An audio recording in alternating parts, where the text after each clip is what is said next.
write the 25-page paper. That's right. Yeah, That's the other like side. fun. Favorite Yeah, part. absolutely. Okay. So you guys will be working on this the whole semester, really? Okay. Yeah, All We right. started last semester. Kind of. Okay. Kind We of. were It's asked like the to. school. Yeah, absolutely.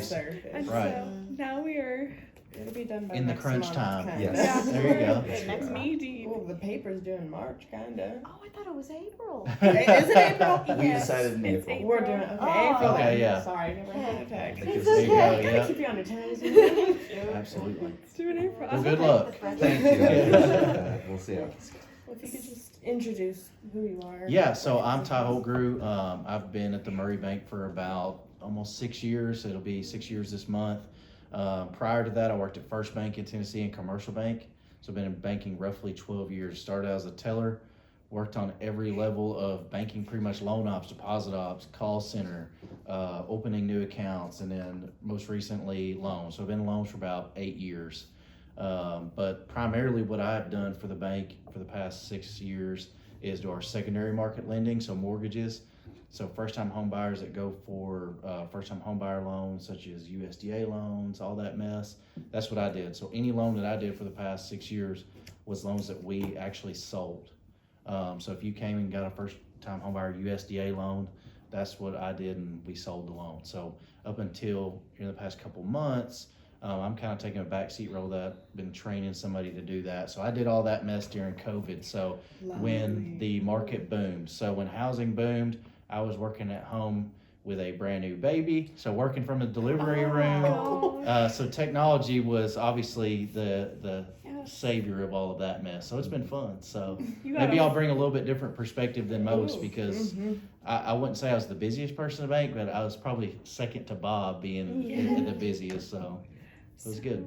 Our first set of questions is going to be more about staffing, and then we're going to get into technology. Yeah, How that plays yeah. part of it. So the first question we have for you is, how has the bank recruited talent throughout the years, and how have they retained talent, benefits that they offered, and would you, as part of management, say makes the bank a great place to work?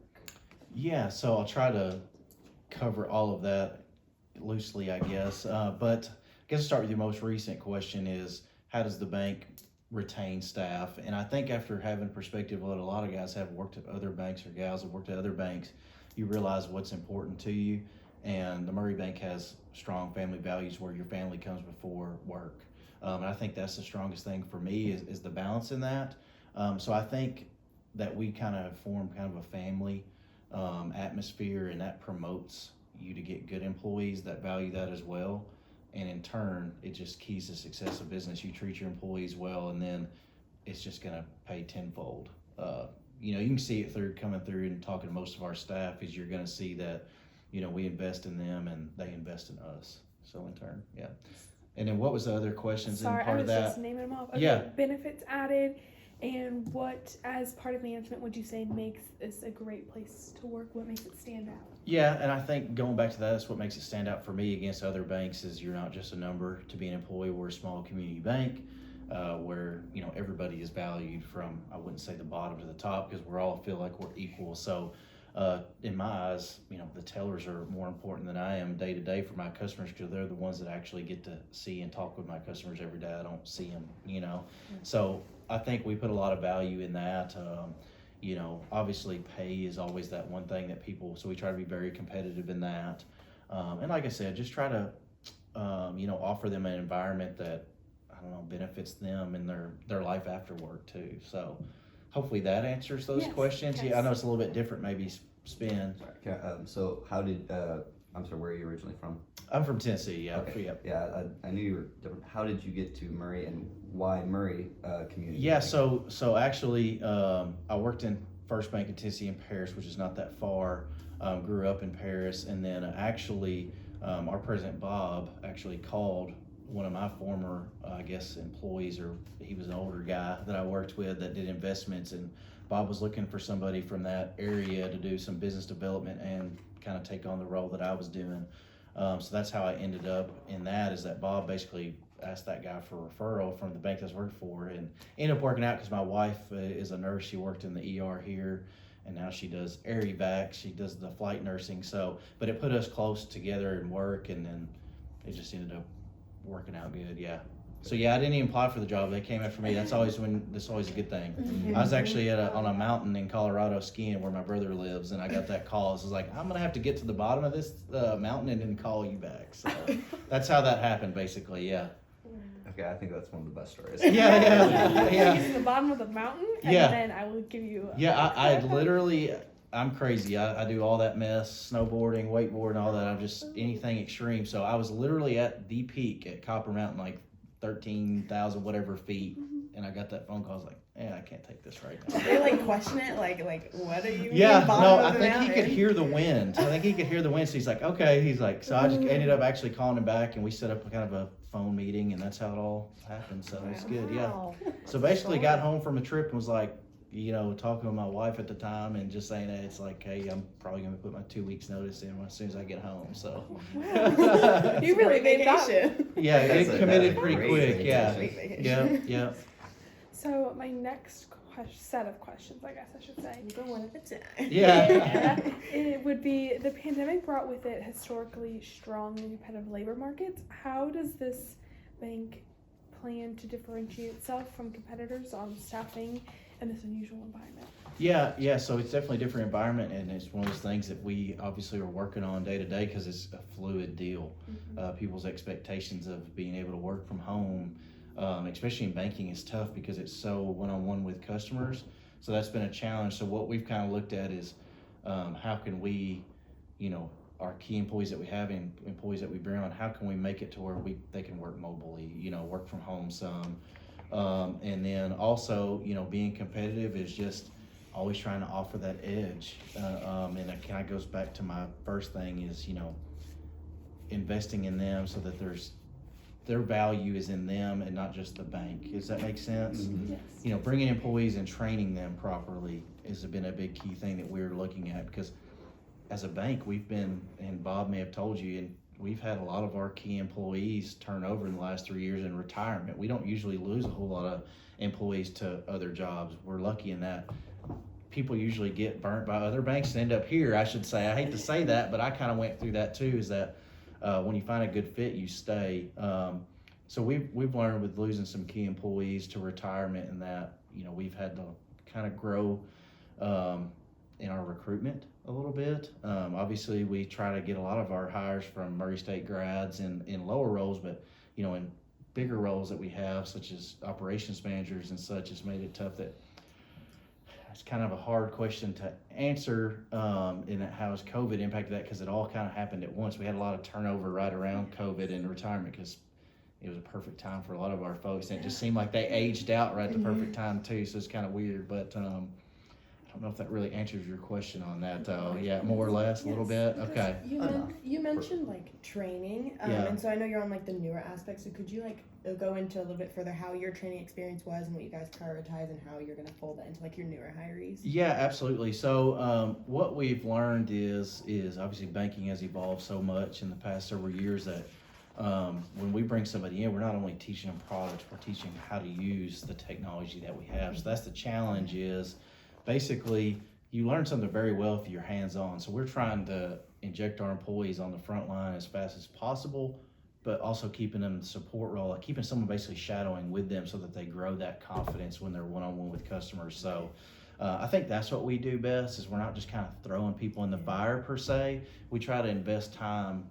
Like when I was trained here, I trained under Tony, which you met with already, who is our incoming president. So I sat in his office with him one-on-one with customers for 3 or 4 months before I ever kind of went in and was on the front lines after already being a lender. So we're very hands-on and with that. We don't just stick them in front of a computer and say, good luck, because that's not good training when it ends up you have a customer walk in and they're always going to ask a new question. So that's kind of how we approach it, I think. Nice. Yep, So absolutely. very- It's being very supportive, Yeah. like not just with assets or not just with stuff sticking them in front of a computer to learn, actually being there while they're learning. So I think that maybe what differentiates us a little bit too. Thank you. Okay.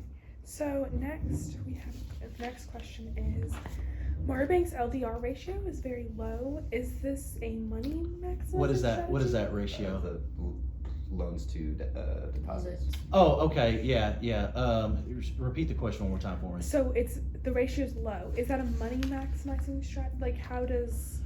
I don't know a whole lot about what our end game there. I think that's just kind of a natural progression deal. It's actually just something that kind of fell into us, and it is super profitable, obviously. But it's not necessarily something we aim for. I don't think. It just, like I said, it's just been one of those things that I feel like, I don't know, it's just happened. Yeah, which is not a bad problem to have. Yeah, I don't yeah, I don't think yeah. So my next question is, does Murray's small population affect the risk adversiveness of the bank? It does because you're not dealing with the same thing that maybe they would deal with in Nashville, Paducah, Louisville. We're dealing with a different demographic in terms of commercial businesses, apartment complexes. We're dealing with a little bit, I would say maybe we're a little safeguarded from some of the, I guess, schemes and things that can happen in big cities. So I would say Murray is, we benefit from the fact that it's not, yeah. So my next question would be, how has the recession affected Murray Bank and its risk adverse? Like, how is it affected? Yeah, I mean, I don't know that you're talking about this recession Yes. now that we're in. Are we in one or are we Yes. not? Yeah, Yes. yeah, we're definitely in the creeps of one, or in one, definitely from looking at it from the mortgage perspective and housing. I don't think that we've seen a whole lot of too bad trimmer effects from it yet. I think as you continue to see people squeeze and pick up more personal debt because maybe things are more costly, right? That's when we'll start seeing people missing payments or seeing people let go of homes or vehicles and such. So I don't know that we've seen just a huge trimmer effect on that. Maybe some perspective from the other guys or gals have been a little bit different, but They said about the same. yeah, I don't think we've really seen it yet. I think it's one of those things we're gonna wait and see. Like 2008 and 09 was right about the time that I got into banking and saw like, okay, here's the first crash we saw where it was very fast because we had a lot of people building homes and a lot of contractors building spec homes, and that's housing crashed very fast, which right now we've just seen a strain on it. Housing prices are very high and rates are very high, and if y'all had just graduated and were trying to buy a house, it makes it almost impossible, right? Because you're 8% on a very expensive home at the peak of its value, so it makes it very tough. So we hadn't seen that yet, I don't think, as far as the trimmer effects of the recession. So has this recession caused any caution towards future holdings? yeah, absolutely. I mean, it makes us take a perspective on our collateral, especially is what we're going to be holding as collateral worth what it's actually worth right now. Yeah. Our home's actually worth the value of what they're worth when rates are at 8%. The answer typically is no. Rates go up, housing values or collateral will go down. If you drive around Murray, you see like Toyota Murray, they have no new vehicles on the lot because of what we've seen the past several years. What we'll see now that rates are up, consumers don't want to spend as much money. We'll see those new cars start to pile up on lots. So I think that's the effect you've seen or you're gonna see, is that it's gonna slow things down. And so it makes us as a lender think, when you talk about banking and collateral and all that mess, you kind of take a safeguard in, all right, if we're loaning this money, is our collateral actually worth, in 24 months or 12 months, is it gonna be worth what we're thinking it is? And the answer is probably no. Brand new trucks are $80,000. Are they gonna be worth that in 2 years? No, because you drive it off the lot and it's already. That's it. Like, That's it. 60% That's it. down. So hopefully that answers that Yeah. question. Yes. Yeah, from my perspective, like Bob's perspective on that is probably obviously a little bit different because they're thinking investments and all that mess. But Yeah. from my side, I think it's gonna, because what I look at is what affects y'all as consumers and me. Yeah.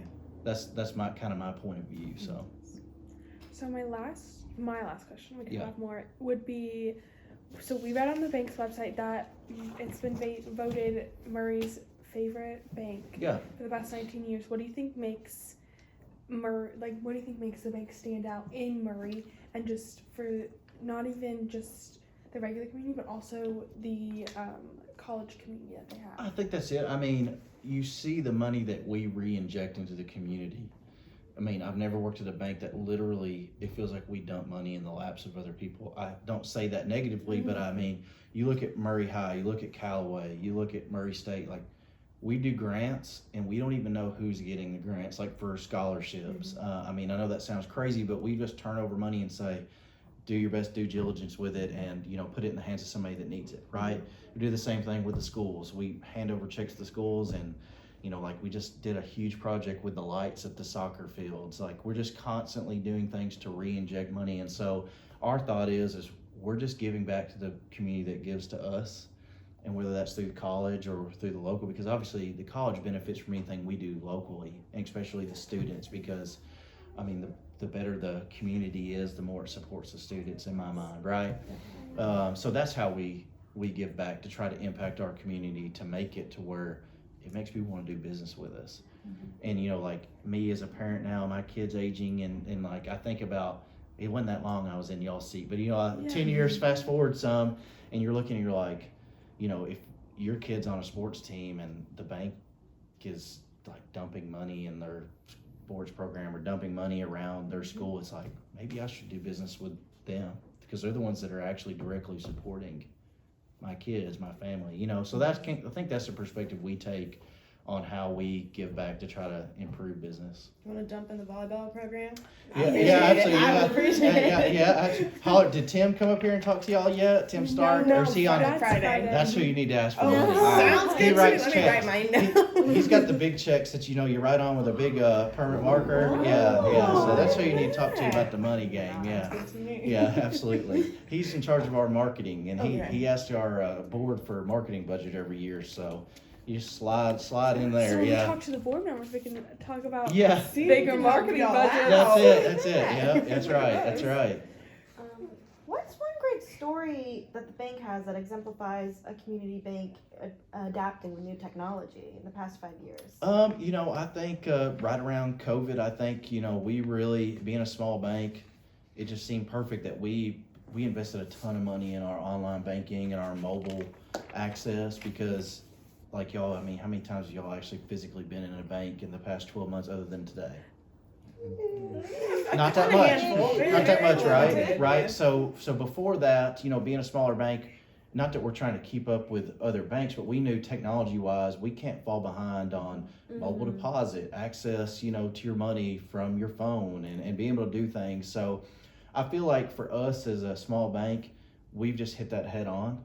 And I mean, you have access to us through your mobile app, you know, seamlessly. So I think that was a big investment for us as a community bank, and I think people saw that, you know, that we're investing in technology and we're not using the excuse that we're small.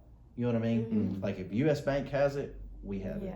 You know, not that we're trying to compete, or we're trying to compete, but not that we're trying to keep up with the Joneses, but if another bank has it, technology, you know, we want to have it. And I think that's what we've kind of harnessed, and I think the community's seen that we've utilized that. You know, and during COVID, I mean, we were available, you know, seamlessly. So does that kind of answer your question? Yeah, Okay. perfectly. Yeah.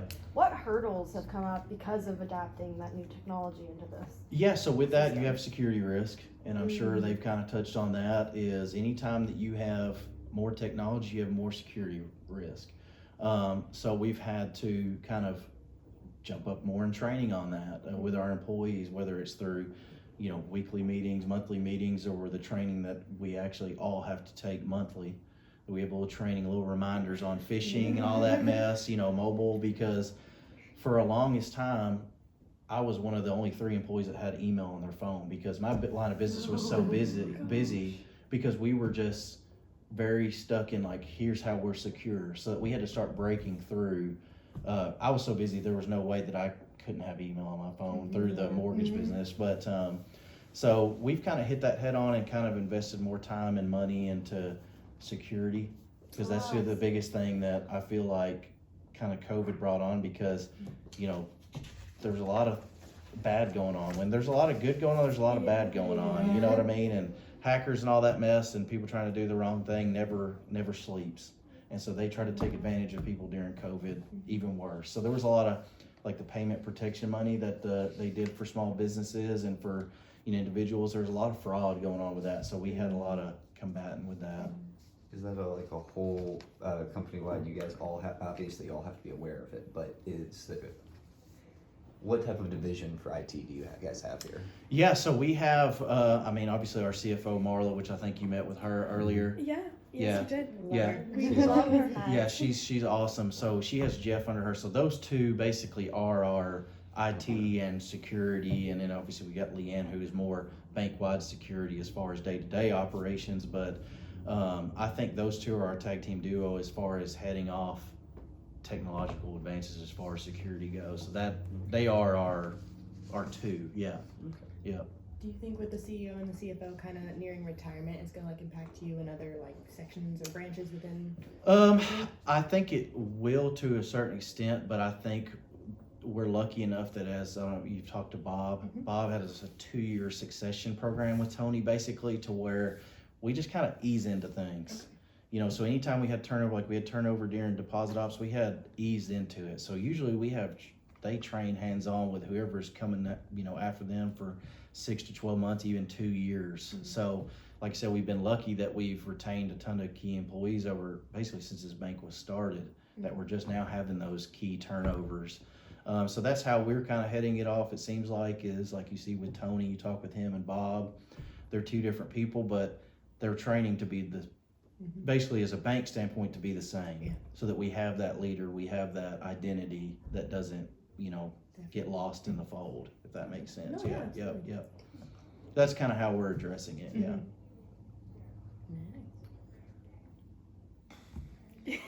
Have any I more believe- questions? No, I'm good. We might have more questions down the road, but we have to now take everything we know, start writing the paper, and then come back with Absolutely. more We questions. may That's right. ask for another few minutes. That's it. Anytime y'all need me, if y'all have an email